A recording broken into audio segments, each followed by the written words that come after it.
আল্লামা সাঈদীর সাথে এই চিকিৎসা বঞ্চিত অবস্থায় তাকে হত্যা করার সাথে যারা জড়িত তাদেরকেও আসামির কাঠগড়ায় দাঁড়াতে হবে, কাউকে ছাড়া হবে না ইনশাআল্লাহ। আমরা নিজামী ভাইকে ফাঁসির আগে বললাম কৌশল হিসাবে রাজনীতিতে তো আমরা একটু ছাড় দিতে পারতাম। উনি বললেন যে মুনাফিকের রাজনীতি প্রতিষ্ঠিত হয় না, টিকে থাকে না, ধৈর্য ধরুন।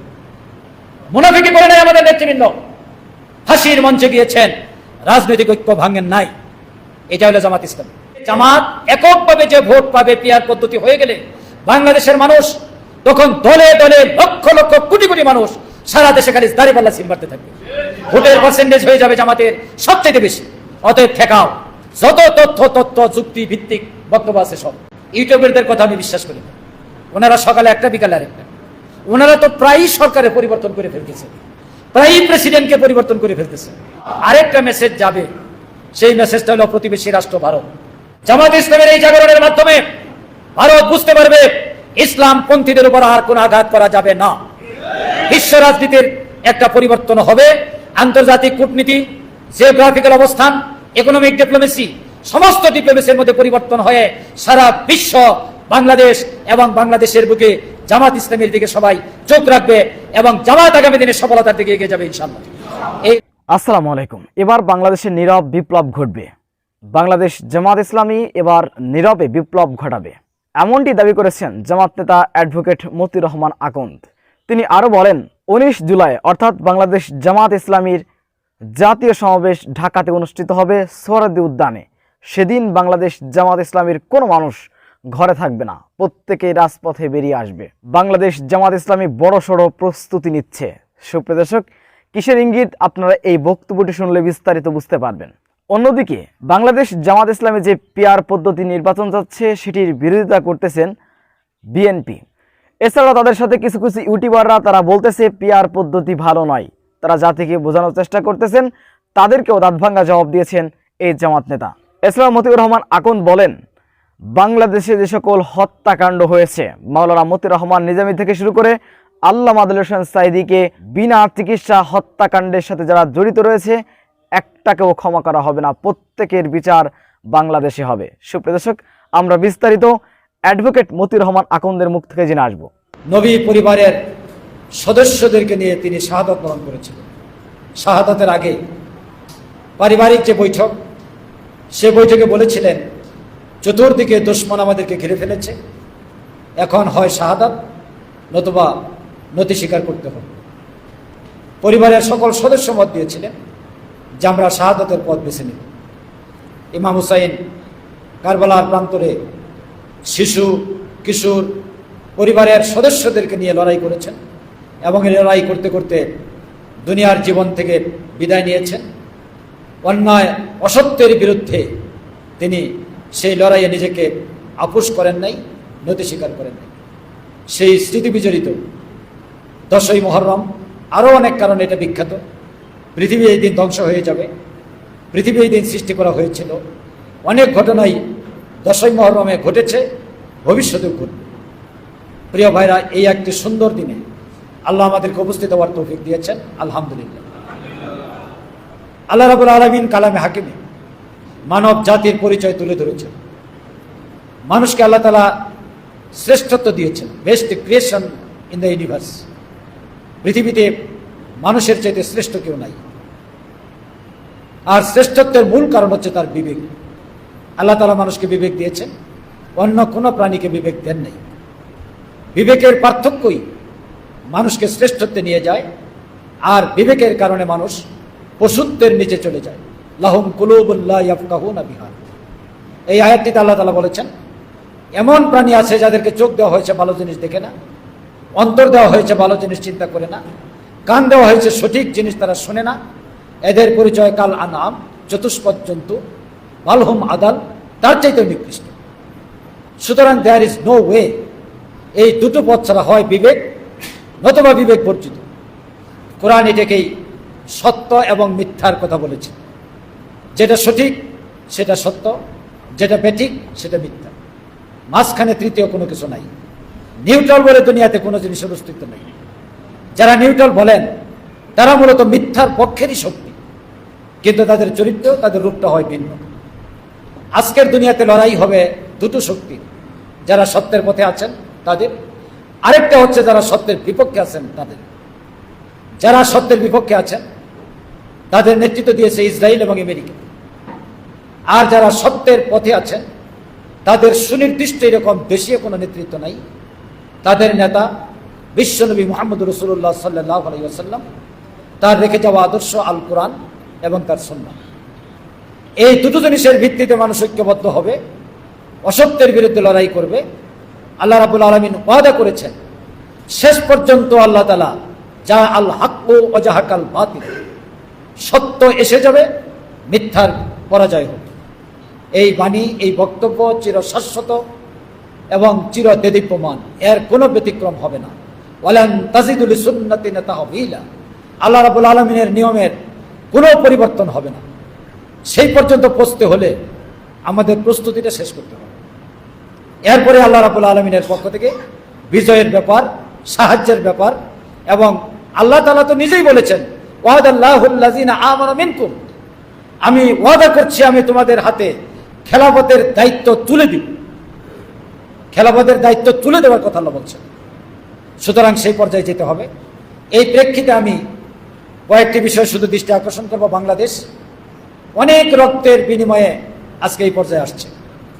প্রত্যেকটি ঘটনার পেছনে আল্লাহর একটা পরিকল্পনা থাকে। We believe in the existence of Allah, we should understand the plan of Allah. Allah রাব্বুল আলামিনের পরিকল্পনা যেটা আছে অনেক সময় সেটা বুঝতে পারি না। আমাদের আশরাফ ভাই কিছুক্ষণ আগে বললেন, ফেরাউন যখন মুসার উপর হামলা করে, সামনে সাগর, পিছনে ফেরাউনের বাহিনী, তার সঙ্গীরা বলেছিল যে আমরা তো মুসার সাথে এসে বড় বিপদে পড়লাম। সাগর, হয় সাগরে ঝাঁপ দিতে হবে, নতুবা ফেরাউন আমাদেরকে শেষ করে দিবে। দুদুল্যমানতার মধ্যেও যারা সত্যিকার ইমানদার ছিল তারা দৃঢ়ভাবে মুসা আলাইহিস সালামের সাথে এগিয়ে গেল। এবং একটা পর্যায়ে মুসা আলাইহিস সালামের মধ্যেও একটা চিন্তার সৃষ্টি হয়েছিল, এই সাগর কি করে আমরা পারি দিই। আল্লাহ তাআলা আশ্বস্ত করেছিলেন, মুসা তুমি সাগর পর্যন্ত গিয়ে পৌঁছো, এরপরে আমার দায়িত্ব। সাগরের কিনারে পৌঁছার পর আল্লাহ তাআলা নির্দেশ দিলেন, তোমার লাঠি দিয়ে আঘাত করো। আঘাত করার সাথে সাথেই সেখানে রাস্তা হয়ে গেল। ফেরাউন বাহিনীর পিছন থেকে আসতে আসতে এই রাস্তা দিয়ে তিনি সাগর পার হয়ে গেলেন। আমাদেরকে সাগর পর্যন্ত পৌঁছতে হবে। এর আগে যে ভীতিকর পরিস্থিতি, হামলা, মামলা, গ্রেপ্তার, একটা পর্যায়ে পার হয়েছে। এবং এটা আমাদের একটা ট্রেনিং, একটা শিক্ষা, একটা অভিজ্ঞতা হয়েছে। কিন্তু এটাকে শেষ হয়ে গেছে এটা বলার কোনো কারণ নেই। কারবালা চলে গেছে, কারবালা নানান রূপে আবার ফিরে আসে। এবং কারবালার রক্তাক্ত ঘটনা পৃথিবীর সব জায়গায় আজকে আবার পুনরাবৃত্তি ঘটছে এবং এটা ঘটতে থাকবে। কারণ শাহাদাতের রাস্তা আল্লাহ খুলে রেখেছে, নবুয়তের দরজা বন্ধ। শাহাদাত কিয়ামত পর্যন্ত চলতে থাকবে। শাহাদাত না হলে ইসলাম কায়েম হবে না। শাহাদাত ইসলামী আন্দোলনকে বেগবান করে, ত্বরান্বিত করে, মহিমান্বিত করে, গৌরবান্বিত করে ফাইনাল ডেস্টিনেশনে পৌঁছার একটা পরিবেশ তৈরি করে দেয়। আমি বলছিলাম বাংলাদেশে এত রক্ত, কাদের রক্ত? এই জাতির শ্রেষ্ঠ সন্তান যারা, তাদের। আল্লামা সাঈদী, পৃথিবীর ইতিহাসে একজনের লেখা আমি পড়লাম, আগামী 100 বছর এরকম সাঈদী তৈরি হবে কিনা এটা বলার কোনো সুযোগ দেখা যাচ্ছে না। ওনার বক্তব্যের স্টাইল, শব্দ চয়ন, বাক্য চয়ন, উপস্থাপনা, নির্যাস এবং বিষয়ের উপরে তার কেন্দ্রীভূত থাকা, উপমা, উদাহরণ, ইমপ্রেশন, এক্সাইটনেস, সব কিছু হৃদয়ে উত্থিত তার বক্তব্য। সমস্ত বিশ্লেষণ করলে আল্লামা সাঈদী বাংলাদেশের ইতিহাসে একজনই। এই আল্লাহর প্রিয় এই গোলামটাকে 13টা বছর অন্ধকার কারাগারে রেখেছিল। যখন বেগম খালেদা জিয়া বের হন 2020 সালের মার্চ মাসে সম্ভবত, বা 22 সালে হবে, তখন উনি তো একটা পর্যায়ে বের হয়েছেন। আল্লামা সাঈদীর বের করারও একটা পরিবেশ তখন হয়েছিল। জামাতের নির্বাহী পরিষদের সিদ্ধান্ত হলো যে ওনাকে আমরা সরকারের আদেশ বলে বেগম জিয়ার মতো করে বের করার উদ্যোগ নিতে পারি কিনা। সিদ্ধান্ত হলো সবার আগে ওনার মত নিতে হবে। উনি কি বলেন? মত নেওয়ার জন্য তো আর কারো যাওয়ার কোনো সুযোগ ছিল না, আমাকে দায়িত্ব দেওয়া হলো। ডাক্তার শফিকুর রহমান আমির জামাত তিনি বললেন যে আপনি ওনার মত নিয়ে আসেন। ওনার মত নেওয়ার জন্য আমি গেলাম। উনি বক্তব্য শোনার পর সূরা ইউসুফের 52 নম্বর আয়াতটি তেলাওয়াত করলেন। এই আয়াতটা আমার মুখস্থ ছিল না, আমি পরে আইসা বাসায় এই আয়াতের ব্যাখ্যা বিশ্লেষণ সব করলাম। উনি তেলাওয়াত করে বললেন, ইউসুফ আলাইহিস সালাতু ওয়াস সালামকে যখন মুক্ত করার জন্য বাদশার পক্ষ থেকে লোকেরা গিয়েছিলেন, হযরত ইউসুফ তখন উত্তর দিয়েছিলেন, আমি যদি নির্দোষ হয়ে থাকি তাহলে আমাকে তো কারাগারে আটক রাখাটাই অন্যায় হয়েছে। এই অন্যায় যে হয়েছে এই কথাটা আগে স্বীকার করতে হবে। আর যদি আমি দোষী হয়ে থাকি তাহলে তো ঠিকই আছে, আমার মুক্তির দরকার নেই। আমি সাইদি, আমার বক্তব্য ইউসুফ আলাইহিস সালাতু ওয়াস সালামের বক্তব্য। আগে সরকারকে বলতে হবে আল্লামা সাইদি নির্দোষ, এরপরে আমি বের হব, এর আগে না। কোন ধরনের মুচলেকা, আলোচনা, শর্ত এবং বের হওয়ার জন্য টাল বাহানা করে আমি সাইদি কারাগার থেকে বের হব না। আমরা নির্বাহী পরিষদে বক্তব্য দেওয়ার পর আবেগ আপ্লুত ভাবে সেদিন চোখের পানি ফেলেছেন এবং সাইদি সাহেবের পরামর্শের ভিত্তিতেই আমরা সিদ্ধান্ত নিয়েছি। এই ধরনের একজন ব্যক্তিকে অত্যন্ত পরিকল্পিতভাবে বলা হলো যে উনি অসুস্থ। সকালবেলা যখন ওনার কাছে যাওয়া হলো, আপনাকে ট্রিটমেন্টে যেতে হবে, উনি বলেছিলেন যে আমাকে যেখানে নিয়ে যাওয়া হবে আমার পরিবারের সদস্যরা জানে কিনা। জবাব দেওয়া হয়েছে জানে। ওনাকে প্রথম গাজীপুরের হাসপাতাল, এরপরে নিয়ে যাওয়া হলো কেরানীগঞ্জে, এরপরে রাত্র 8টার দিকে নিয়ে আসা হলো পিজি হাসপাতালে। ওই সময় জানতে পারলেন বিকালবেলায় সাইদি সাহেবের ছেলেরা যে তার বাবাকে চিকিৎসার জন্য নিয়ে আসা হচ্ছে। আমরা প্রয়োজনীয় প্রস্তুতি নিয়ে যখন গেটে উপস্থিত হলাম, আপনারা দেখবেন সাইদি সাহেব গাড়ি থেকে নামতেছেন, হাস্যোজ্জ্বল মুখে। একজন হার্টের রোগীর ব্যথা যত সে চেষ্টাই করুক তার হাসাটা একটু কঠিন হবে, হাসার মধ্যে একটা মলিন ভাব থাকবে। আল্লামা সাইদের হাসির মধ্যে কোনো মলিন ভাব ছিল না। তিনি বের হয়ে আসতেছিলেন, ছেলেরা দাঁড়িয়ে আছে, তাদের সাথে সাক্ষাৎ করতে দেওয়া হলো না। আমরা টেলিফোন করে বলছি যে পরিবারের একজন সদস্য যদি দেখা করে হার্টের রোগীর হার্ট ভালো হয়ে যায়, ছেলেরা দাঁড়িয়ে আছে, আপনারা সাক্ষাতের সুযোগ দেন, কোনো সুযোগ দেওয়া হয়নি। এরপরে ভালো মানুষ, তাকে ইনজেকশন দেওয়া হলো, এরপর তার শরীরের অবয়ব চেঞ্জ হয়ে গেল, নীলাভ রূপ ধারণ করলো। একটি পর্যায়ে আল্লামা সাইদিকে বলা হলো তিনি আর পৃথিবীতে বেঁচে নেই। ডাক্তারের ইনভেস্টিগেশন, ডিউটি, কর্তব্যরত কর্মকাণ্ড সব কিছু আমরা সংগ্রহ করে কারা কি ধরনের দায়িত্ব পালন করেছেন, তার চরিত্র কি, কোথায় ছিলেন, সব তথ্যই আমরা সংগ্রহ করেছি। প্রেস ব্রিফিং এর মাধ্যমে সেটা আমরা জানাতে চেয়েছিলাম, আমরা জানাইনি। আমরা অপেক্ষায় ছিলাম একটি ভার্ডিক্টের, একটি রায়ের অপেক্ষায় ছিলাম। সেই রায় হলো আজহারুল ইসলামের রায়। এই রায়ে দেশের সর্বোচ্চ আদালত 4 বার দুঃখ প্রকাশ করেছে এবং আপনারা দেখবেন এই আদালত অতীব দুঃখের সাথে স্বীকার করছে অতীতের আপিল বিভাগ এই মামলায় ন্যায় বিচার নিশ্চিত করতে ব্যর্থ হয়েছে। এই ব্যর্থতার সাথে কারা জড়িত, কোন পর্যায়ে জড়িত, কিভাবে জড়িত, কার নির্দেশে জড়িত, সব আইডেন্টিফাই করে প্রত্যেকের নামে পৃথক পৃথকভাবে মামলা হবে এবং তার বিচার হবে ইনশাআল্লাহ। এবং সেই বিচারের সাথে সম্পৃক্ত হবেন আল্লামা সাইদির সাথে এই চিকিৎসা বঞ্চিত অবস্থায় তাকে হত্যা করার সাথে যারা জড়িত তাদেরকেও আসামির কাঠগড়ায় দাঁড়াতে হবে, কাউকে ছাড়া হবে না ইনশাআল্লাহ। প্রিয় ভাইরা, এই ধরনের একটি ঐতিহাসিক শুভ মুহূর্তে আমরা যারা ইসলামী আন্দোলনের সাথে সম্পৃক্ত, গভীরভাবে আমাদের ভাবতে হবে যে নিশ্চয়ই আল্লাহর একটা পরিকল্পনা আছে। আল্লাহ তো ইউসুফ আলাইহিস সালামকে কারাগারে ঢুকিয়েছিলেন, বলছিলেন যে this is the door of success. এটা শুধুমাত্র নির্যাতনের কারাগার নয়, এটা সফলতার কারাগার। এবং তিনি মিশরের আজিজে মিশর হয়েছিলেন। বাংলাদেশের ইসলামী আন্দোলনে যখন সব নিষ্কণ্টক নেতৃত্বকে আটক রেখে এখানে দুনিয়া থেকে বিদায় দেওয়া হয়েছে, আল্লাহ তাআলা চেয়েছেন একটি জাগরণ হোক ইসলামের পক্ষে। কিভাবে হবে আমি আপনি হিসাব করতে পারি না। এখন যেখানেই যান একটা মানুষের জাগরণ লক্ষ্য করছে। প্রথম আলো তো আমাদের বন্ধু না, ডেইলি স্টার আমাদের বন্ধু না, সব আমাদের বিপক্ষে যেতে। ওনাদের জরিপে আসছে এই মুহূর্তে যদি নির্বাচন হয় তাহলে জামাত ইসলামী সারা বাংলাদেশে 36% ভোট পায়। আর শতকরা 100 জনের মধ্যে 70 জন মত দিয়েছেন, 30 জন মত দেন নাই। এই ধরনের 70 ভাগ, 100 জনের মধ্যে তো 70 ভাগ মাত্র। এই 70 ভাগ যুব সমাজ আগামী নির্বাচনে যুব সমাজের ভোট হবে 34 থেকে 40%, মানে 40% ভোট হবে যুব সমাজের। এই যুব সমাজের পুরো ভোট হবে anti India, anti Awami League. একটা ভোটও আওয়ামীপন্থী কোনো শক্তি পাবে না, সব পাবে আওয়ামী লীগ বিরোধী এবং ভারত বিরোধী শক্তি। এই 40% ভোটের মধ্যে ওনারা 70 ভাগ, 100-র মধ্যে 70, 30 ভাগ মত দেয় নাই। এই মতের জরিপে বলেছেন তরুণদের মধ্যে 34% মানুষ জামাতকে ভোট দিবে, আর 3 থেকে 6% ভোট দিবে নতুন ছাত্রদের দলকে, আর বাদ বাকি সব দল মিলে। তাহলে জামাতের পজিশনটা কোথায় আছে? 5000 লোকের উপরে এই গবেষণা হয়েছে। সবকিছু মিলিয়ে তাদের মাথা একটু গরম হয়ে গেছে। আর যাদের মাথা গরম হয় তারা সিদ্ধান্ত নিতে ভুল করে। একবার বলে ডিসেম্বরের মধ্যে নির্বাচন করতে হবে, না হলে দেশে গন্ডগোল হবে। কি গন্ডগোল হবে? এরপরে দেখলাম সেনাবাহিনী প্রধান 21শে মে অফিসারদের মিটিংয়ে বক্তৃতা দিয়ে দিলেন যে ডিসেম্বরের মধ্যে নির্বাচন হওয়া উচিত।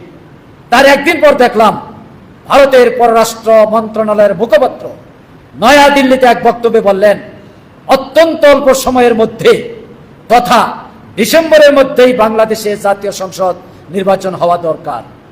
তখন তো আমাদের একটু সন্দেহ লাগলো, 3 জনের বক্তব্য একরকম কেন? যিনি আছেন রাজনৈতিক দলের নেতা, আরেকজন গর্বিত সেনাপ্রধান, আরেকটা শক্তি হলো যারা বাংলাদেশের অস্তিত্ব স্বীকার করতে রাজি নয়, তারা কেন ডিসেম্বর ইলেকশন চান? এবং এই চাপের মধ্যে আমাদের প্রধান উপদেষ্টা তিনি বলে বসলেন যেভাবে চাপ দেওয়া হচ্ছে আমার পক্ষে সুষ্ঠু নির্বাচন করা সম্ভব নয়, আমি আর এই দায়িত্বেই থাকবো। জামাত ইসলামী কিন্তু ওই দিন সন্ধ্যায় আমাদের আমিরে জামাত তিনি আশ্বস্ত করেছেন যে সুষ্ঠু নির্বাচনের জন্য যত সহযোগিতা দরকার সব আমরা আপনাকে দিব। এই তো তিনি ঘুরে দাঁড়িয়েছেন। আলহামদুলিল্লাহ, এরপরের ঘটনা অনেক ঘটছে। লন্ডনে প্রেস ব্রিফিং এর ব্যাপারে আমরা অবস্থান নিয়েছিলাম, কারণ একটি মাত্র দলের সাথে বৈঠক করে 6 জুন তিনি জাতির উদ্দেশ্যে ভাষণ দিলেন যে এপ্রিলের মধ্যে ইলেকশন হবে। এটা সব দলের সাথে আলাপ করার পরেই তিনি ঘোষণা দিয়েছেন। যদি পরিবর্তন করতে হয় উনি পারবেন, আবার সকল দলের সাথে আলাপ করা স্বাভাবিক, এটা ভদ্র জনচিত জেন্টলম্যান কমিউনিকেশন। কিন্তু লন্ডনে গিয়ে একটা দলের সাথে আলাপ করার পরেই ঘোষণা দিয়ে দিলেন নির্বাচন ফেব্রুয়ারির রোজার আগেই হবে। হবে বলেন নাই, করা যেতে পারে। যদিও আমিরে জামাত 16 এপ্রিল অনেক আগেই ঘোষণা দিয়েছেন যে নির্বাচন রোজার আগে হয় ভালো, এরপরে বর্ষা শুরু হবে। আমাদের বক্তব্যের সাথেই মিল আছে, কিন্তু সিস্টেমের কারণে আমরা বিরোধিতা করেছি। একটি দলের কথায় সরকার প্রধান পরিবর্তন হয়ে যাবে, ওই দল যদি নির্বাচনের আগের রাত্রে বলে বাংলাদেশের সকল আসনে আমার লোককে পাস করাইতে হবে, তাহলে প্রশাসন সেই মুখী হয়ে যাবে। এই জন্য আমরা বলছি কোন একটা দলের কথার ভিত্তিতে সিদ্ধান্ত হবে না। নির্বাহী পরিষদের বক্তব্য গিয়েছে, বাংলাদেশের মানুষ এটাকে অ্যাকসেপ্ট করেছে। আপনারা দেখেছেন রংপুরের সমাবেশ, আমিরে জামাত 2টি গুরুত্বপূর্ণ কথা বলেছেন।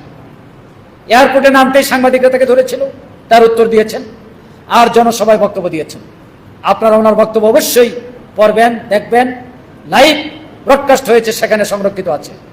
তিনি জোর গলায় বলেছেন বাংলাদেশে আর কোনো প্রশাসনিক কো হতে দেওয়া হবে না, কারণ প্রশাসনের যারা লুকিয়ে আছেন তারা মনে করেন একটা বিশেষ দলকে ক্ষমতায় আনতে হবে। এটা তাদের দায়িত্ব না। দায়িত্ব হলো জনগণ যাকে ভোট দিবে তারাই ক্ষমতায় আসবে। এই যে কু করে আপনারা ক্ষমতা আনার বদ অভ্যাস 2008 সালে হয়েছে, 2014 সালে তো কুয়েরই দরকার হয় নাই, 18 সালে হয়েছে, 24 সালে হয়েছে। এই প্রশাসনিক কোর হাত থেকে বাংলাদেশকে উদ্ধার করতে হবে, এটাই আমিরে জামাতের বক্তব্য। তিনি আরেকটা বলেছেন, নির্বাচনের পরিবেশ কি তৈরি হয়েছে? এখনো নির্বাচনের পরিবেশ তৈরি হয় নাই। তিনি কিন্তু ফেব্রুয়ারি নির্বাচনের বিপক্ষে বলেন নাই। নির্বাচন ফেব্রুয়ারিতেই হবে। পরিবেশটা কোথায়? থানা লুট হবে, আসামিদেরকে ধরবে থানা, আর আপনি দল বল সাইয়া নিয়ে আসবেন। ঠিক একই কাণ্ড যেদিন ভোটের দিন ঘটবে 2 দিন আগে, সন্ত্রাসীদেরকে ধরবে আর আপনারা গিয়ে থানা ঘেরাও করে সারাই নিয়ে আসবেন। এটা ভোটকে প্রভাবিত করবে। মাস্তানদের হাতে এলাকার কেন্দ্রগুলো বন্দী হয়ে যাবে, কেউ ভোট দিতে পারবে না। এইটার প্রতি আমিরে জামাত ইঙ্গিত করে বলেছেন ভোটের কোনো পরিবেশ নাই। এই পর্যন্ত 150 লোকের বেশি খুন হয়েছে, খুব বেশি না। 4,000 লোককে তারা কেন্দ্র থেকে শুরু করে রুট লেভেল পর্যন্ত দলের ইমেজ রক্ষা করার জন্য বহিষ্কার করছেন। তা নাহলে দলের ইমেজই থাকে না। এরা এই বাংলাদেশে যেভাবে চাঁদাবাজি, এই যে কুরবানির ঈদ গেল, বাংলাদেশের প্রত্যেকটা গরুর হাটের যে ইজারা, প্রত্যেকটি বাজার থেকে যেভাবে চাঁদা তোলা হয়েছে, এটা কি বাংলাদেশের কোন রাজনৈতিক এবং নির্বাচনী পরিবেশ নিশ্চিত হয়েছে বলা যাবে? বলা যাবে। সবকিছুকে ইঙ্গিত করে আমিরে জামাত বলেছেন নির্বাচনের পরিবেশ নিশ্চিত করতে হবে। প্রিয় ভাইরা, এই প্রেক্ষাপটে আমরা কিন্তু 1 বছরের মধ্যে কোনো সমাবেশ ঢাকায় করি নাই। খুব লক্ষ্য করেছেন আপনারা, ছোটখাটো মিছিল হয়েছে, সমাবেশ হয়েছে, গণসংযোগ হয়েছে, কর্মী সমাবেশ হয়েছে, থানা ভিত্তিক প্রোগ্রাম হয়েছে। সিদ্ধান্ত নিয়েই আমরা রাজপথে বড় ধরনের সমাবেশ করি নাই। অনেকগুলো কারণ আছে, সব কারণ এখন ব্যক্ত করার প্রয়োজন নেই। এবার আমরা 7টি কারণকে সামনে রেখে জাতীয় সমাবেশের ডাক দিয়েছি। এর পিছনে আরো অনেক জাতীয় আন্তর্জাতিক কারণ আছে।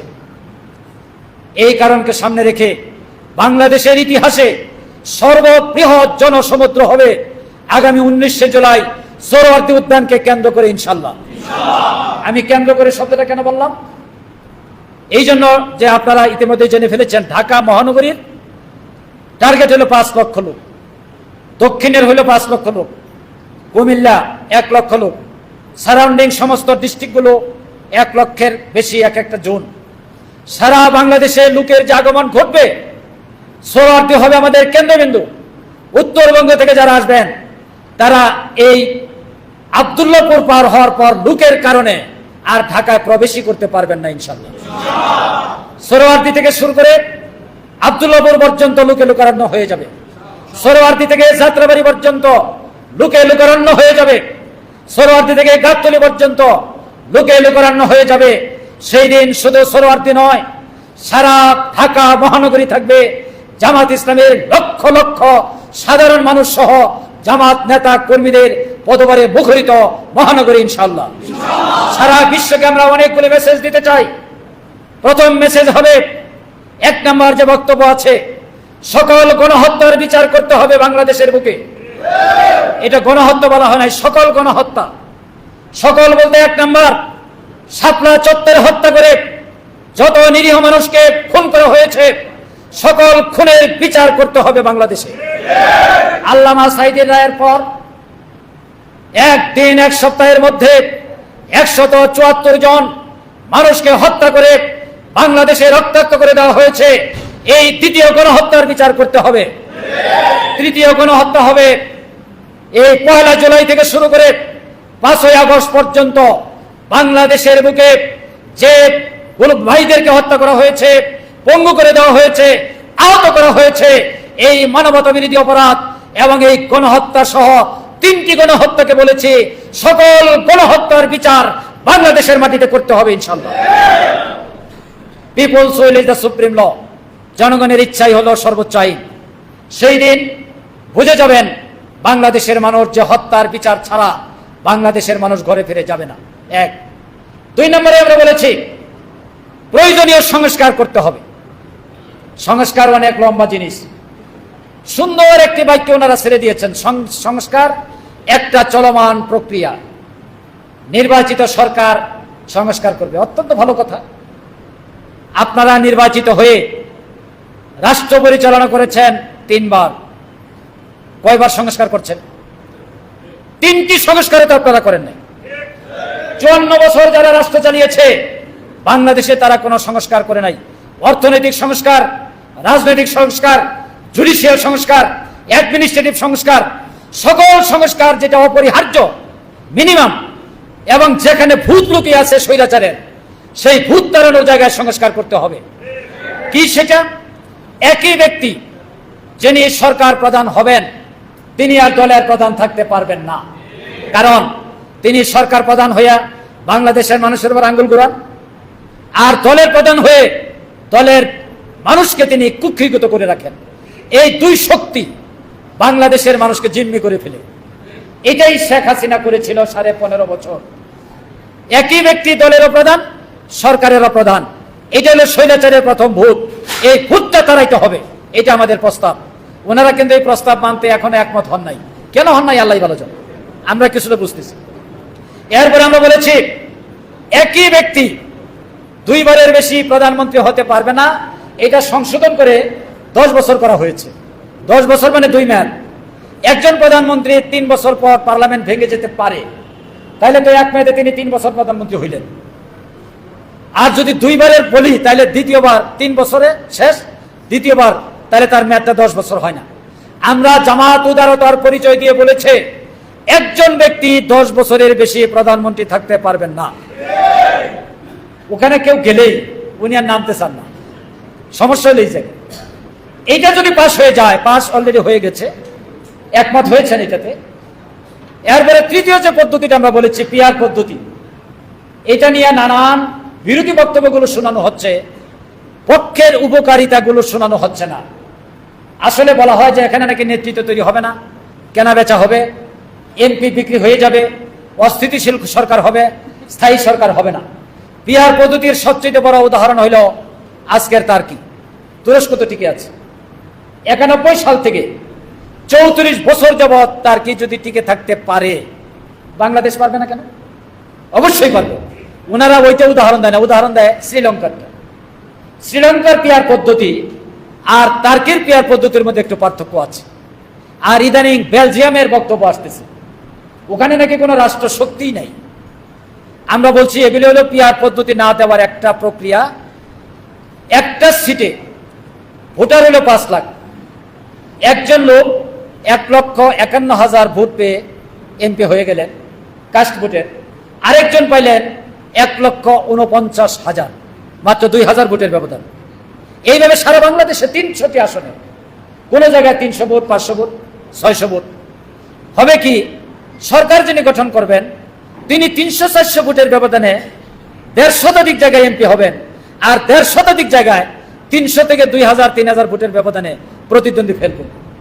এটার নাম কিন্তু যথার্থ প্রতিনিধিত্ব নয়। আমরা বলছি যিনি যে পরিমাণ ভোট পাবেন পার্সেন্টেজ করে পার্লামেন্টে সেই পরিমাণ প্রতিনিধিত্ব হবে। এখন ওনাদের মাথা একটু খারাপ হয়েছে, কারণ 91 সালে বিএনপি ভোট পেয়েছিল 30%, জামাত কিন্তু 91-এ 11.89 মানে 12% ভোট পেয়েছিল। আপনারা তো এটা মানবেন, কারণ এটা নির্বাচন কমিশনের বইয়ে লেখা আছে, গুগলসে সার্চ দিবেন। ধরে নিলাম 91-এ জামাত 12% ভোট পেল, বিএনপি পেল 30%, আওয়ামী লীগও পেয়েছে 30%।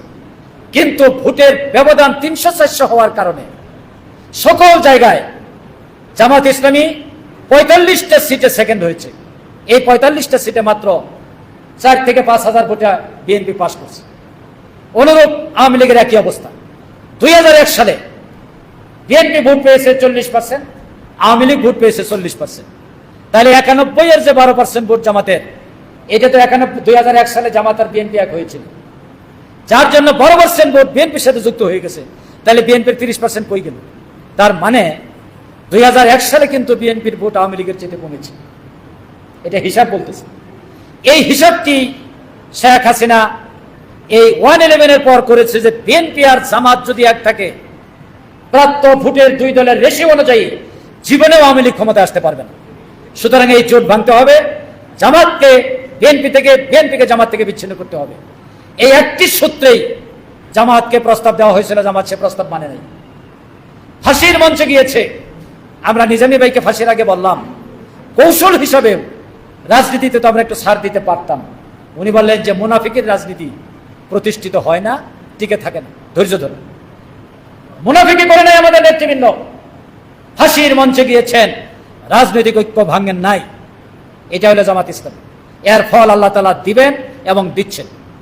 আজকে যে জরিপ, জাতীয় আন্তর্জাতিক কোন জরিপে জামাতের ভোট, এই প্রথম আলো মার্কা একটা পত্রিকা শুধু বলছে জামাতের ভোট 10-12%-এর বেশি হবে না। তাহলে 91 সালে যে 12%, এর 34 বছরে কয় পার্সেন্ট যোগ হলো, মাইনাস হয়েছে? এটার কোনো গাঁজাখড়িও বিশ্বাস করে। এই কারণে ওনারা পিআর পদ্ধতি চাচ্ছেন না, যে জামাত এককভাবে যে ভোট পাবে পিআর পদ্ধতি হয়ে গেলে বাংলাদেশের মানুষ তখন দলে দলে লক্ষ লক্ষ কোটি কোটি মানুষ সারা দেশে খালি দাঁড়িপাল্লা সিল মারতে থাকবে, ভোটের পার্সেন্টেজ হয়ে যাবে জামাতের সবচেয়ে বেশি। অতএব ঠেকাও, যত তথ্য যুক্তি ভিত্তিক বক্তব্য আছে সব ইউটিউবারদের কথা আমি বিশ্বাস করি না। ওনারা সকালে একটা বিকালে আরেকটা, ওনারা তো প্রায়ই সরকারের পরিবর্তন করে ফেলতেছে। প্রায়ই প্রেসিডেন্টকে পরিবর্তন করে ফেলতেছে, প্রায়ই একজন আমাদের সম্মানিত সাবেক প্রধানমন্ত্রীকে প্রেসিডেন্ট বানাই দিচ্ছেন, প্রায়ই একজনকে উপদেষ্টা বানাই দিচ্ছেন প্রধান, আরেকজনকে উপপ্রধান উপদেষ্টা বানিয়ে দিচ্ছেন। এসব কথা কান দেওয়া যাবে না। আমাদের বক্তব্য একটি, বিহার পদ্ধতি এই দাবি আসবে, এই দাবি নিয়ে 7 দফা ইত্যাদি ইত্যাদি সহ 7 দফা দাবির ভিত্তিতে হবে জাতীয় সমাবেশ। এটা কিন্তু মহাসমাবেশ বলি নেই, জাতীয় সমাবেশ। অর্থটাও একটু খেয়াল রাখতে হবে। আমি এই জন্য আপনাদের প্রতি আহ্বান রাখবো, সেই দিন আপনাদের মাধ্যমে এখানে আপনারা 200 টার্গেট কত, কয়েক গুণ 200 ইউনিট যদি হয়, কি পরিমাণ টার্গেট নিতে হবে আমি এটা বলবো না, এটা নেতৃবৃন্দ বলবেন। কোন লোক সেই দিন আমাদের বাড়িতে থাকবে না, সব লোক রাস্তায় নেমে আসবে। আপনার মাধ্যমে এলাকাবাসী, প্রতিবেশী, আপনার ব্যবসা প্রতিষ্ঠান যিনি যেখানে আছেন সবাইকে সেই দিন সোহরাওয়ার্দীমুখী করতে হবে। আমরা প্রমাণ করে দিব আগামীর বাংলাদেশ হবে জামাত ইসলামের বাংলাদেশ ইনশাআল্লাহ। আরেকটা মেসেজ যাবে, সেই মেসেজটা হলো প্রতিবেশী রাষ্ট্র ভারত। ওনারা দৈনিকই চিন্তা করেন যে বাংলাদেশে কি অবস্থা। একবার যদি তারা অনেক আগে বুঝছেন যে জামাতের হাত থেকে ওনাদের রেহাই নেই, জামাতে আগামী দিনের ভবিষ্যৎ, জনগণ এটাকে গ্রহণ করে নিচ্ছে। যা ধরছেন যাদেরকে, কাজ হইতেছে না, কারণ মাথা তো গরম হয়ে গেছে, সিদ্ধান্ত ভুল হবে, এক একবার এক এক কথা। জামাত ইসলামের এই জাগরণের মাধ্যমে ভারত বুঝতে পারবে ইসলাম পন্থীদের উপর আর কোন আঘাত করা যাবে না। বিশ্ব রাজনীতির একটা পরিবর্তন হবে। আন্তর্জাতিক কূটনীতি, জিওগ্রাফিক্যাল অবস্থান, ইকোনমিক ডিপ্লোমেসি, সমস্ত ডিপ্লোমেসির মধ্যে পরিবর্তন হয়ে সারা বিশ্ব বাংলাদেশ এবং বাংলাদেশের বুকে জামাত ইসলামের দিকে সবাই চোখ রাখবে এবং জামাত আগামী দিনে সফলতার দিকে এগিয়ে যাবে ইনশাআল্লাহ। এই লক্ষ্যে আপনাদের সকল প্রস্তুতি সম্পন্ন করবেন। এটা আমার জনসভা কেন্দ্রিক বক্তব্য শেষ। দ্বিতীয় বক্তব্য হলো, এটা খুব লম্বা হবে না। আশরাফ ভাই উনি দরখাস্ত করেন নাই যে আমি ঢাকা মহানগরী উত্তর থেকে ইলেকশন করতে চাই, জামাত ওনাকে বাধ্য করেছে। ওনাকে বিজয়ী করার দায়িত্ব আমাদের। অনেকেই বলেন ঢাকায় তো আমাদের লোক কম, ভোটার কম, এই কথা বলার দায়িত্ব আপনাকে কে দিয়েছে? ঢাকায় বিপুল পরিমাণ ভোটার আছে আমাদের, এবং সবচেয়ে বেশি ভোটার আছে উত্তর খান, দক্ষিণ খান, উত্তরা, কামারপাড়া, এই যাত্রাবাড়ি, এই অঞ্চলে। সুতরাং আমাদের প্রার্থী এই জায়গায় বিপুল ভোটে বিজয় লাভ করবেন ইনশাআল্লাহ। এই মনোভাব নিয়ে আপনাকে কাজ করতে হবে। অনেকেই আছেন এখানকার ভোটার না, কিন্তু থাকেন এখানে, নিজ এলাকায় ভোটার, সমস্যা নেই। আপনি আপনার প্রচারণা চালাবেন। ওনার একটা সংক্ষিপ্ত বায়োগ্রাফি এখানে দেওয়া আছে, আপনারা পেয়ে গেছেন সম্ভবত। এটা সবার হাতে থাকবে, প্রচার করতে হবে। প্রচারেই যদি আপনি যদি বলেন যে ঢাকায়, আমাকে আসার সময় একজন জিজ্ঞেস করছে কোন আসন ভালো, আমি উত্তর দিইনি। আমি তো মনে করি সব আসনই ভালো এবং সবটাতে আমরা পাস করবো ইনশাআল্লাহ। নাকি আপনাদের ইনশাআল্লাহ তো আসতে হয়েছে? নিজামী ভাই কিন্তু পার্লামেন্টে একটা বক্তব্য দিয়েছিলেন, খেয়াল রাখবেন। উনি একজন শহীদ, উনি একজন আলেম। আমি ওনার কথাকে খুব আস্থায় নেই। উনি পার্লামেন্টে বলেছিলেন, মাননীয় স্পিকার, কথা বলার সময় নাকি সাবধানে কথা বলতে হয়, কারণ অনেক কথাই আল্লাহর কাছে কবুল হয়ে যায়। শেখ হাসিনা বলেছিলেন বিরোধী দলে গেলে আমি হরতাল করব না। আল্লাহ এবার ওনার কথা কবুল করছেন এবং বিরোধী দলে নিয়ে গেছে। আর আমি যখন বলবো যে আমরা পাশ করবো ইনশাল্লাহ, আপনার মনে যদি খুঁতখুঁতানি থাকে, তাহলে তো আল্লাহ তাআলা যদি আপনার খুঁতখুঁতানিতেই কবুল করে, তাহলে তো সমস্যা। আপনি আবার বলেন ঢাকার প্রত্যেকটি আসনে আমরা পাশ করবো ইনশাল্লাহ। এবার আসি উত্তর 18 নম্বর। অনেক পজিটিভ দিক আছে না? উত্তর খান স্থানীয় এলাকা, দক্ষিণ খান স্থানীয় এলাকা, কামারপাড়া স্থানীয় এলাকা, যাত্রাবাড়ি স্থানীয় এলাকা, সেক্টরের লোকেরা, এখানে বিপুল সংখ্যক লোক আমাদের ভোটার, আমাদের পছন্দ করে। আমি সকালবেলা যখন হাঁটি, আমার সাথে তো জামাত করে এরকম লোক কমই থাকে, বাইরের লোকই বেশি। কানে কানে আইসা বলে যে ভাই এই দলকে সাথে চলে, কিন্তু ভোট কিন্তু দাঁড়িয়ে বলে। এরকম লোকের সংখ্যা আমার সাথে যারা চলেন তাদের 20%-এর কম না। তাইলে আপনি একটা নীরব বিপ্লব হবে বাংলাদেশে। জামাত নেতা অ্যাডভোকেট মতিউর রহমান আকুন্দের এই বক্তব্য আপনারা কিভাবে দেখছেন, অবশ্যই আপনাদের মূল্যবান মন্তব্য কমেন্ট বক্সে জানাবেন। সবসময় সত্য নির্ভেজাল তথ্য পেতে স্বাধীন বাংলা টিভি ইউটিউব চ্যানেলটি সাবস্ক্রাইব করে আমাদের সাথে থাকুন। আসসালামু আলাইকুম রহমতুল্লাহি ওয়া বারাকাতুহু।